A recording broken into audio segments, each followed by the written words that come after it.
Real estate వ్యాపారం చేసే అతను ఈజీగా డబ్బులు సంపాదించడం ఎలా అని ఆలోచించాడు. పెద్ద పెద్ద వాళ్ళను ఇళ్లను టార్గెట్ చేసి పెద్ద ఎత్తున డబ్బులను చోరీ చేయాలని డిసైడ్ అయ్యాడు. అందుకోసం ఒక గ్యాంగ్ను కూడా ఏర్పాటు చేసుకున్నాడు. పక్కాగా ప్లాన్ చేసి భారీ దొంగతనానికి వ్యూహం రచించాడు. మరి ఆ రియల్ ఎస్టేట్ వ్యాపారి స్కెచ్ వర్కౌట్ అయిందా? అనుకున్న పథకం ప్రకారం ఆ గ్యాంగ్ చోరీకి పాల్పడి డబ్బులు కొల్లగొట్టిందా? తెలుసుకోవాలంటే వాచ్ ది స్టోరీ.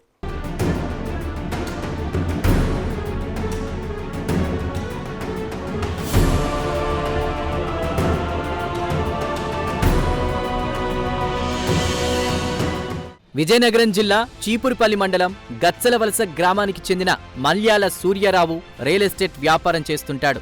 అయితే సూర్యారావు ఈజీగా డబ్బులు సంపాదించడానికి దొంగతనాలకు పాల్పడాలని వ్యూహం పన్నాడు. బాగా డబ్బున్న వాళ్ల ఇళ్లను టార్గెట్ చేసి పెద్ద ఎత్తున సొమ్ము దోచుకోవాలని ప్లాన్ చేశాడు. ఇందుకోసం ఒక గ్యాంగ్ను కూడా ఏర్పాటు చేసుకున్నాడు.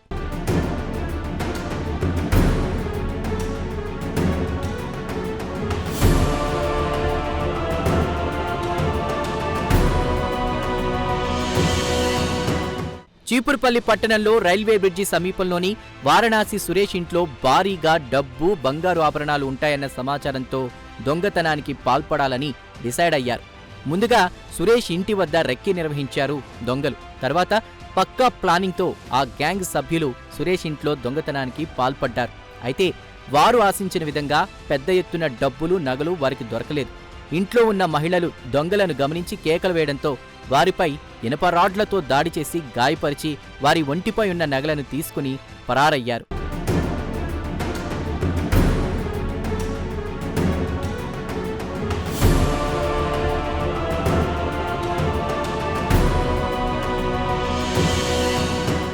ఈ ఘటన జిల్లాలో తీవ్ర సంచలనం సృష్టించింది.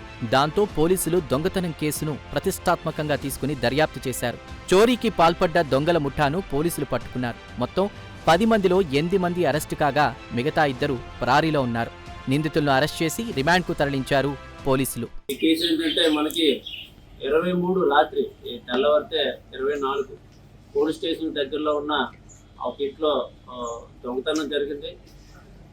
దొంగతనంలో ఆ లోపల ఉన్న ఇద్దరు స్త్రీల్ని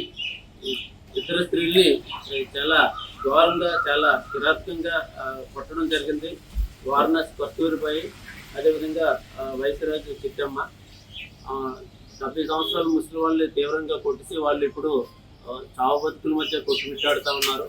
వాళ్ళకి మెరుగైన చికిత్స నిమిత్తం ఇప్పుడు అపోలో ఆసుపత్రి వైజాగ్లో ఉన్నారు.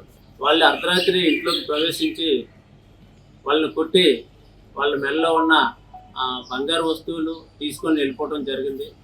అప్పట్లో ఇది చాలా సంచలన వార్త అయింది. అది దాని మీద చీపురుపల్లి పోలీస్ స్టేషన్ చేసిన వెంటనే పోలీసులు ఎడిషనల్ ఎస్పీ గారు ఆధ్వర్యంలో ఆ టీంలు అవన్నీ ఇచ్చేసి వెంటనే చర్యలు తీసుకోవడం జరిగింది.